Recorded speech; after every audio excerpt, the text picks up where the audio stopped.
కన్యా రాశి వారికి ఈ ఫిబ్రవరి 2025 మాసమంతా ఎలా ఉంది అంటే అద్భుతముగా ఉంది, బాగుంది అని చెప్తున్నాను. ఒక కన్యా రాశిది గతంలో నుంచి నేను చెప్తూనే ఉన్నాను, ఇంకా 10 సంవత్సరాల పాటు ఏకధాటిగా ఉన్నది. ఇప్పుడు రాబోయేటువంటి ఉగాది పండుగ నుంచి ఇంకా చాలా బాగా ఉంటుంది అనేటువంటిది స్పష్టం చేస్తూ, చేపట్టినటువంటి ప్రతి పనులలో కూడా చిన్నపాటి అవరోధాలు అనేటువంటివి ఎదురైనా ఖచ్చితముగా నాకు మేలు జరుగుతుంది అనేటువంటి ఆత్మవిశ్వాసముతో మీరు ముందుకు వెళ్ళటం అనేది జరుగుతుంది గాక. సకాలములో అన్ని పనులు పూర్తి చేసుకోవడం జరుగుతుంది. వృత్తి వ్యాపారాలు చేసుకునేటువంటి వాళ్లకు మంచి లాభాలు అనేటువంటివి గడించి తీరతారు. అలా అంతేకాకుండా ఈ సంపాదించాలి అనేటువంటి దానికి సంబంధించి ఆదాయ మార్గాలు ఇంకా కొన్ని మీరు పెంచుకుంటారు. ఎవరి రంగంలో వాళ్ళు ఇంకా నేను 10 రూపాయలు కావాలంటే ఏం చేయాలి ఏమిటనే దాన్ని పెంచుకోవడం అనేది జరుగుతుంది గాక. అలాగే కుటుంబ సభ్యులతో సంతోషముగా గడపటం అనేది కూడా జరుగుతుంది. కొన్ని వ్యవహారాలలో ధైర్యముగా ముందుకు సాగి పోరాటము చేసి విజయము లభించేటువంటి విధముగా మీ సొంతం చేసుకుంటారు గాక.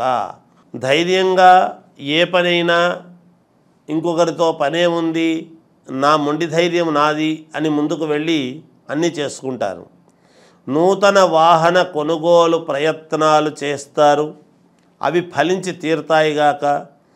అలాగే ఎప్పుడో చిన్ననాటి స్నేహితులు అనేటువంటి వాళ్ళను కలుసుకొని కొంత ఆనందముగా గడపటం అనేది జరుగుతుంది గాక. విలువైనటువంటి గృహోపకరణాలు కొనుగోలు చేయటం, ఇంటికి కావాల్సినటువంటివి విలువైనటువంటి వస్తువులు కొనుక్కోవటము చేస్తారు. తద్వారా కుటుంబం అంతా కూడా ఆనందడోలికలలో ఆనందముతో ఉండిపోవడం అనేది జరుగుతుంది. ఉద్యోగస్తులకు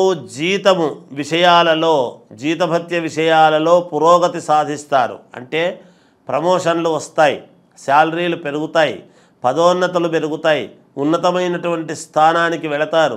తద్వారా శారీరక శ్రమ ఎంత పడతారో అంత రెండింతల ఫలితం అనేటువంటిది కూడా మీకు తప్పకుండా వచ్చి తీరుతుంది.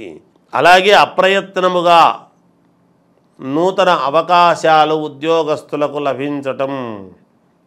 ఉద్యోగం కావాలి అనేటువంటిది గతంలో ఎన్నో ప్రయత్నాలు చేసి ఉంటారు. ఇప్పుడు ఇన్నాళ్ళ నుంచి లేనిది ఇప్పుడు దీనికి అప్లై చేస్తే మాత్రం వస్తుందా, ఏడుదో అని అనుకుని అలా వేసేద్దాములే అని ఒక అప్లికేషన్ వేసినా లేదా ఇంటర్వ్యూకి వెళ్ళినా తప్పకుండా మీకు ఉద్యోగం వచ్చింది అనేటువంటి శుభవార్త మీరు విని తీరుతారు.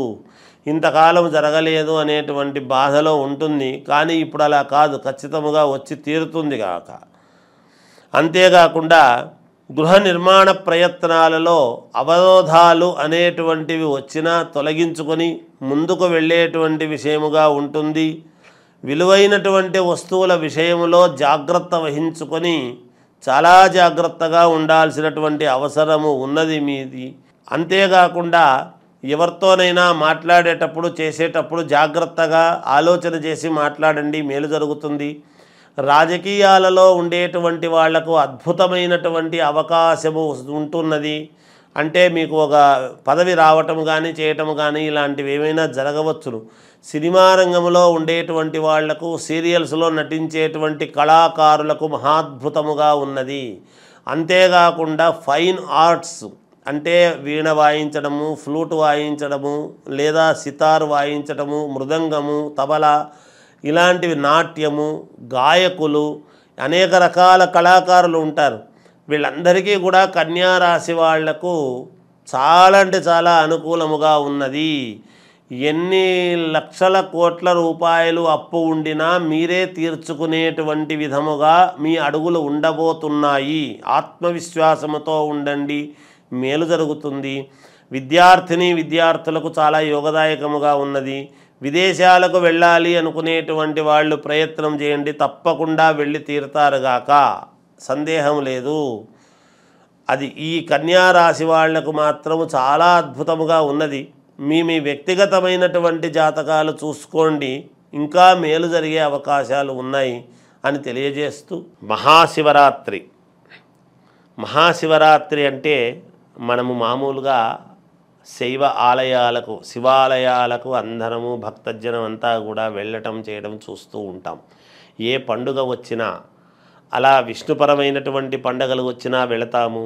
శివాలయం మహాశివరాత్రి అంటే శివుడి అనుగ్రహం పార్వతీ పరమేశ్వరుల అనుగ్రహం కోసం వెళుతూ ఉంటాము, సహజమే. కానీ ఈ మహాశివరాత్రి నాడు ఎటువంటి పరిహారాలు చేసుకుంటే మన జీవితాలు బాగుంటాయి అనేటువంటిది ఒక్కటి మనం ఆలోచన చెయ్యాలి. ఏమిటంటే మామూలుగా మాస శివరాత్రి అనేటువంటిది ప్రతి మాసము వస్తుంది గాక. అయితే ఈ మాస శివరాత్రులు ఎక్కువగా పాటిస్తుంటాము కొంతమంది పాటించరు. అవి పాటించినా పాటించకపోయినా ఈ మాస శివరాత్రులు అన్నీ కూడా కలిసి ఒక్కనాడు మహాశివరాత్రి అని వస్తుంది. అందుకే జన్మానికో మహాశివరాత్రి అనేటువంటి పదం వాడుతూ ఉంటాం. ఈ మహాశివరాత్రి రోజు చేయవలసినటువంటిది ఏమిటి అనేది గనక ఒక్కసారి మనం ఆలోచన చేస్తే, అందరూ ఉపవాసము అంటే తిండి తినకుండా ఉండటం అనేటువంటి దాని దగ్గరే ఆగిపోతున్నాం. అలా కాదు. ఉపవాసం అంటే ఏమిటి అంటే స్వామికి సమీపముగా ఉండటం, స్వామిని నిరంతరము మనము ధ్యానిస్తూ ఉండడము అనేటువంటిది ఉన్నది. శివపంచాక్షరీ మంత్రానికి సంబంధించినటువంటి మహత్తు ఇంకొకటి లేదు అని ఉన్నది. ఓం నమ శివాయ శబ్దం అనేటువంటిది అంత పరమ పవిత్రమైనటువంటిది, అన్ని రంగాల వారికి మేలు చేసేటువంటిది అనేటువంటిది మనం గుర్తించాలి. ఆ రోజు ఉదయాన్నే మామూలుగా యథావిధిగా సూర్యోదయాత్ పూర్వమే తలస్నానము చేయటము, గుడికి వెళ్ళటము, మనకు చేతనైనటువంటిది పాలు, పెరుగు, తేనె, నెయ్యి, చక్కెర ఇలాంటివన్నీ తీసుకువెళ్ళి స్వామికి అభిషేకము చేసుకోవటము, చెరుకు రసము, పళ్ళ రసాలు వీటన్నిటితో చేయడం జరుగుతుంది. అయితే మహాశివరాత్రి అనేటువంటిది ఎప్పుడైతే వస్తుందో ఆ రోజు స్వామివారికి పెసరపప్పు ఇట్లాంటివి ఏవో చేస్తారు. పళ్ళ రసాలతో పళ్ళు, పలహారాలు ఇవి మాత్రమే పెడతారు. భోజనము నివేదన అనేటువంటిది చేసి పెట్టేటువంటి పరిస్థితి ఉండదు. ఎందుకు అంటే ఉపవాసం ఉంటాము కాబట్టి మహాశివరాత్రిని. అయితే అన్ని రకాల వారికి, అన్ని రాసుల వాళ్లకు, 12 రాసుల వాళ్లకు ఏదో ఒక రాశిలో ఏదో ఒక నక్షత్రంలో మనుషులు మనం జన్మిస్తాం. కానీ అన్ని రంగాల వాళ్లకు మేలు జరగాలి. ఈ మహాశివరాత్రి నాడు మనకు అనుకూలముగా కావాలి పరమేశ్వరుడి అనుగ్రహము అనుకునేటువంటి వాళ్ళు చేయవలసినటువంటిది ఏమిటి అంటే చంద్రమౌళీశ్వరుడు ఆయన పరమేశ్వరుడికి వేరే ఇది లేదు.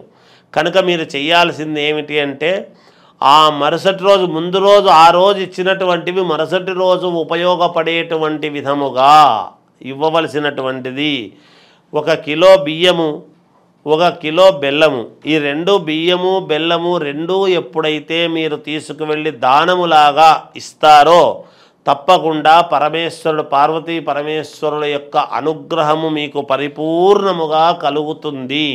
ఎందుకు దానాలు ఇవి చేయమంటాము అంటే ఎప్పుడు ఏది చేస్తే ఫలితమో అది చేస్తేనే ఫలితం. ఉత్తప్పుడు మనం ఏమి చేసినా ఉపయోగం ఉండదు. అంటే చెయ్యకూడదు అని కాదు, రావాల్సినంత ఫలితము రాదు, తక్కువ ఫలితం వస్తుంది. మరి ఎక్కువ ఫలితము రావాలి అన్నప్పుడు ఇలాంటి సందర్భాలలో మనము ప్రవర్తించినప్పుడే కదా మనకు మేలు జరుగుతుంది. అందువలన పళ్ళ రసాలతోనూ అన్నిటితోనూ చేసుకుంటూ ఉంటారు, సహజము. నిజానికి ఆ మరుసటి రోజు మాత్రము పనికొచ్చే విధముగా ఇవి ముందు రోజు గనక దానము చేస్తే మీకు పరిపూర్ణమైనటువంటి మేలు కలుగుతుంది అని తెలియజేస్తూ జయోస్తు.